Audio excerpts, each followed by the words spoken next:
warahmatullahi wabarakatuh. Waalaikumsalam warahmatullahi wabarakatuh. Selamat sore semuanya. Selamat sore. Pertama-tama yang saya hormati Bapak Direktur SNM selaku dosen mata kuliah serta teman-teman yang saya hormati. Perkenalkan, nama saya Diana, Gombang Belawat 30 selaku moderator kali ini, dan samping saya dari saya ditanya salah kedua ini tentang 24 saya terwujudkan ini tentang 12 Kenapa nama saya Nanda Wada dengan NIM 424 adalah Perkenalkan, nama saya Naka Bermila dengan NIM 424. Oke, pada kesempatan sore hari ini saya akan memandu presentasi perpajakan ID. Dan presentasi ini kami sampaikan secara bergantian dengan memulai dan dimulai dengan saya.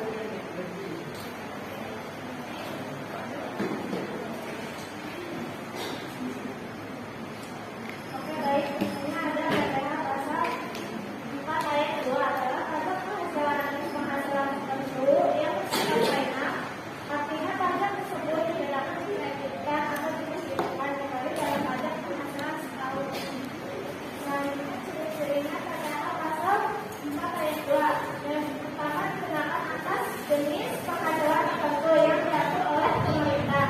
Yang kedua dihitung dari jumlah bruto penghasilan total tanpa mengurangi biaya. Yang ketiga berlaku bagi wajib pajak orang pribadi maupun badan. Yang keempat bersifat lainnya, artinya kewajiban pajak dapat selesai pada saat pemotongan atau penyegaran. Baik, selanjutnya akan disampaikan oleh rekan saya.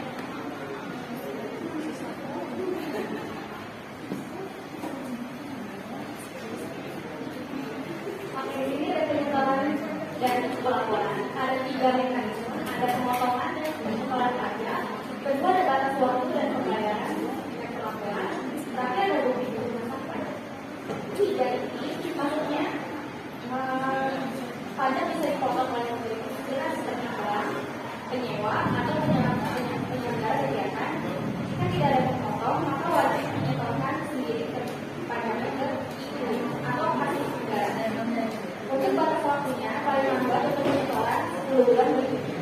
Dan setelah pelunasan pajak akan mendapatkan bukti surat setoran pajak yang harus disimpan oleh wajib pajak sendiri. Baik, di sini ada rumus PPh final. Rumusnya itu tarif dikali jumlah bruto penghasilan atau sesuai objek pajak.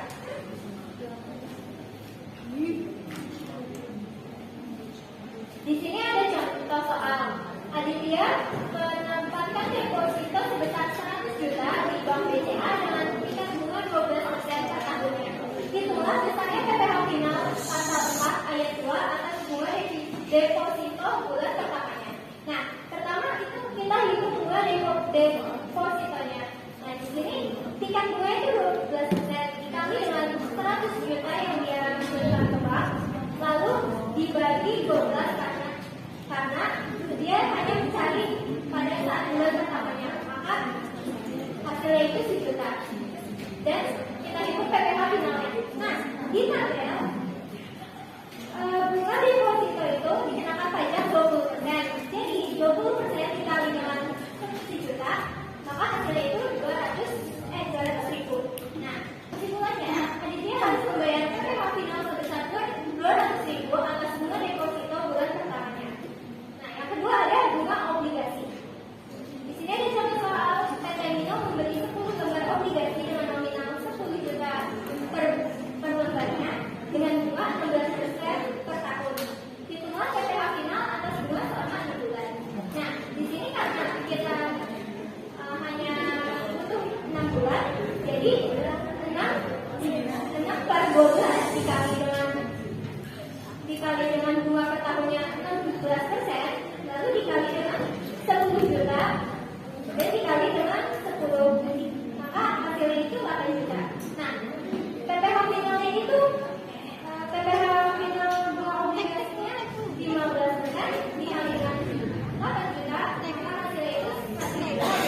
tabel itu, jika menerima bunga simpanan di bawah jerat Rp240.000 per bulan, maka tidak dikenakan pajak.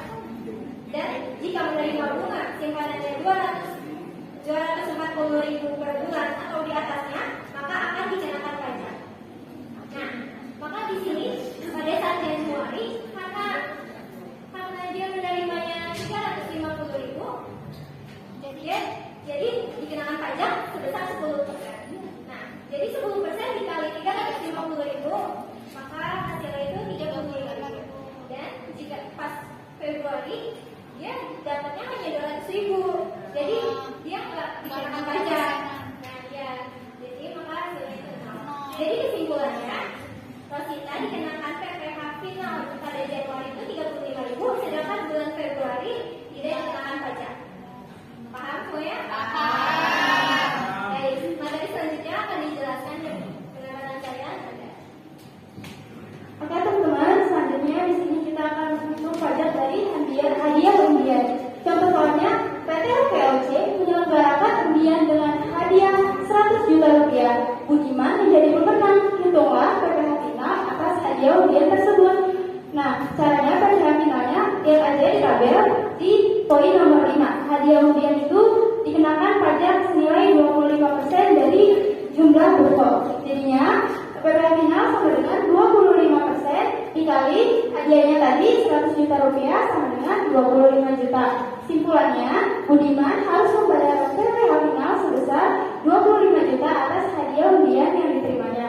Selanjutnya, penjualan saham di Bursa Efek. Tuan Joko menjual 4.000 lembar saham di Bursa Efek dengan harga Rp12.000 per lembar.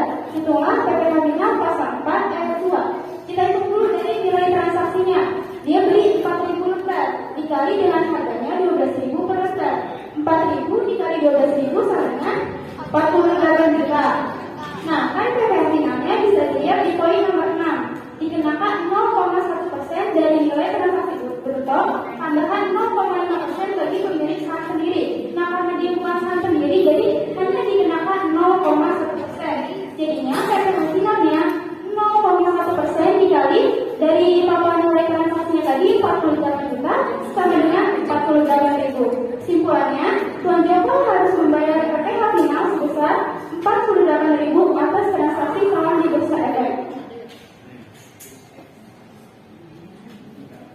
Selanjutnya, penghasilan perusahaan modal ventura. Nah, perusahaan modal ventura itu perusahaan yang memberikan pendanaan atau investasi kepada perusahaan lain yang biasanya kecil seperti UMKM. Di sini contoh soalnya, PT Ventura menjual saham perusahaan pasangan soalnya atau UMKM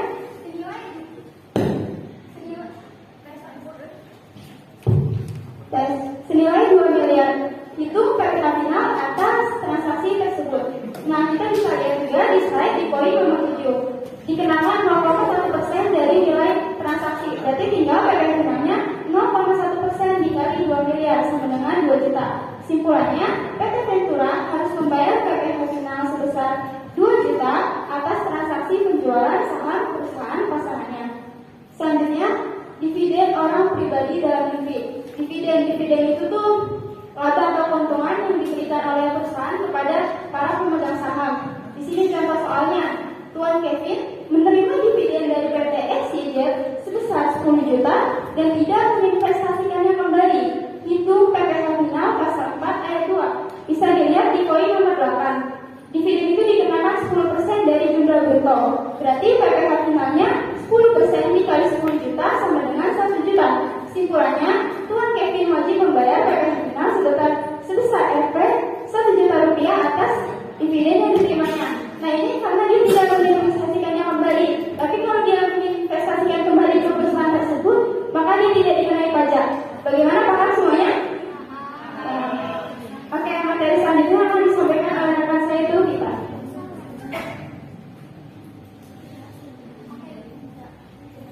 Oke,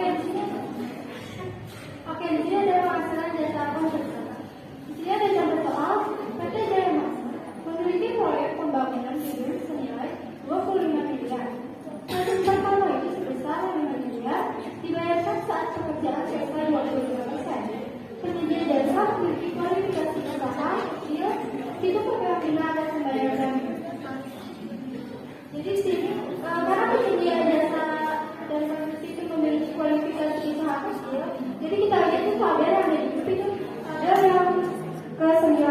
Jasa produksi yang 2% itu usaha kecil.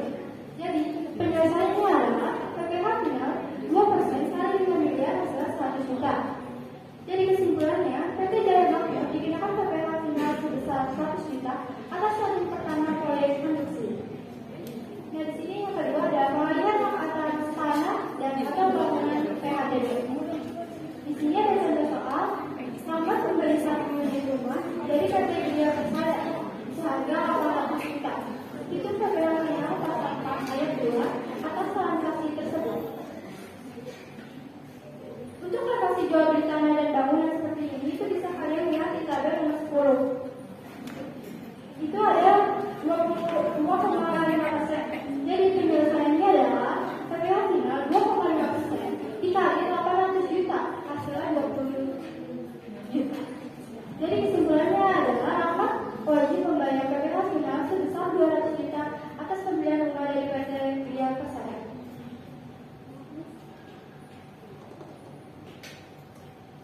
Di sini ada sewa tanah dan atau bangunan. Ini ada contoh soal mobil mereka menyewakan rumahnya kepada pihak lain sebesar 1,10 juta untuk masa sewa 6 bulan. Diterima PPh final atas transaksi sewa tersebut. Untuk penghasilan dari sewa tanah dan bangunan kita dilihat di tabel nomor 11. Itu ada 10% dari jumlah bruto. Dan jadi penyelesaiannya adalah PPh final 10% dikali 110 itu hasilnya ada 11 juta. 110 juta hasilnya ada 11 juta. Jadi kesimpulannya adalah Raffi mereka wajib membayar PPh final sebesar 11 juta atas penghasilan sewa rumah. Dan yang terakhir ada UMKM, Peraturan Pemerintah Nomor 55 Tahun 2022. Di sini ada contoh soal Ibu Olivia berjualan batik dengan total omset tahun 2023 sebesar 160 juta. Itu PPh final pasal 4 ayat 2 sesuai Peraturan Pemerintah Nomor 55 Tahun 2022. Jadi penyelesaiannya adalah kita lihat tabel nomor 12. Nah, karena karena Ibu Olivia itu usaha omsetnya itu di bawah 500 juta, kan itu di situ ada ini sebesar 160. Nah, karena itu di bawah 100 juta per tahun, jadi Ibu Olivia itu tidak dikenai PPh final atau 0%. Jadi Ibu Olivia itu tidak wajib membayar PPh final karena omsetnya itu belum lebih 500 juta per tahun.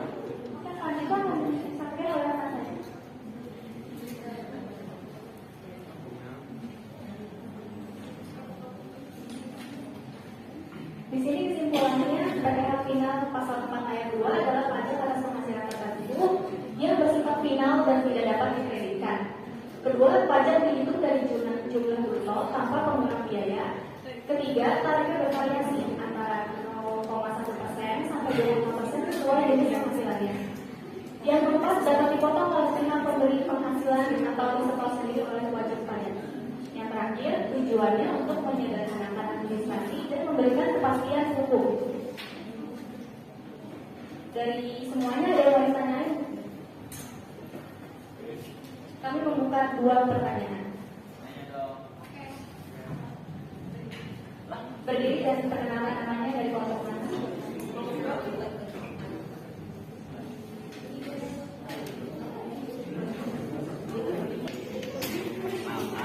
Saya Muhammad Rafi Al-Aziz dengan NIM 64241716. Saya perwakilan dari kelompok 5 izin bertanya. Bagaimana sih penerapan PPh final pasal 4 ayat 2 terhadap sektor UMKM dapat mempengaruhi struktur penerimaan pajak nasional dan distribusi beban pajak antara wajib pajak. Terima kasih. Perkenalkan, nama saya Anggi Putri Dinata dengan NIM 64241392, perwakilan dari kelompok 3. Untuk pertanyaannya yaitu yang sudah dijelaskan di slide, yang kasus yang di Bursa Efek itu diketahui bahwa Tuan Joko menjual saham di Bursa Efek itu senilai 48 juta dan dikenakan PPh final 0,1%. Nah, pertanyaan itu kenapa pajak atas transaksi saham lebih kecil dibanding pajak bunga dan deposito? Oke, terima kasih. Baik, terima kasih buat pertanyaannya. kami akan diskusikan dulu. Oke, di sini saya akan menjawab pertanyaan dari Rafli, dari Rafli.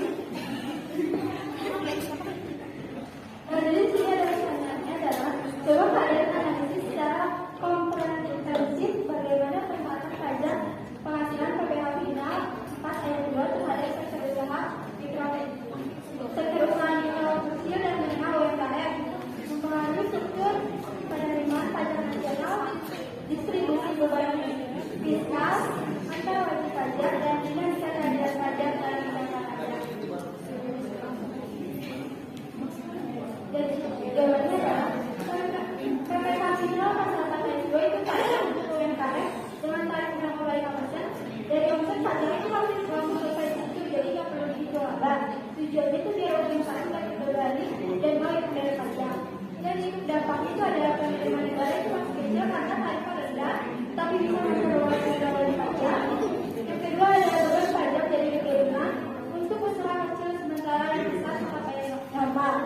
Dan yang ketiga dari sisi keadilan ini bisa membantu usaha kecil tapi perlu diawasi supaya nggak disalahgunakan oleh usaha yang lebih besar. Jadi intinya PPh final 0,5% ini dibentuk dukungan pemerintah biar UMKM bisa dan nantinya ikut berkontribusi lebih besar terhadap negara. Apakah sudah jelas? Ya, oke, selanjutnya aku bakal jawab pertanyaan dari Andi. Pertanyaannya, Tuan Joko sudah saham di bursa efek senilai 48 juta dan dikenakan PPh final 0,1%. Mengapa pajak atas penempatan saham lebih kecil dibanding pajak pengelolaan deposito? Nah, jawabannya, pajak atas transaksi saham di bursa efek lebih kecil karena pemerintah ingin mendorong pertumbuhan pasar modal dan meningkatkan minat masyarakat untuk berinvestasi di saham. Investasi saham memiliki resiko tinggi karena harga dapat naik turun sehingga pajaknya dibuat ringan sebagai bentuk insentif. Sebaliknya, bunga deposito dikenakan pajak lebih tinggi 20%. Kenapa? Karena bersifat aman dan resikonya itu juga lebih rendah dan memberikan hasil yang pasti. Dengan perbedaan tarif ini, pemerintah berusaha menyeimbangkan antara investasi berisiko dan investasi aman agar keduanya tetap berkembang. Bagaimana ini sudah cukup? Terima kasih.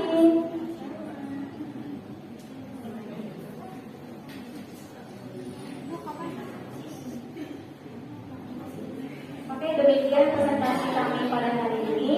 Terima kasih atas partisipasinya teman-teman. Semoga materi yang kami sampaikan bisa kalian pahami dan mohon maaf jika ada kesalahan dalam menjelaskan materi. Pesan terakhir, taatlah membayar pajak walaupun pengelolaan. Oke, itu aja.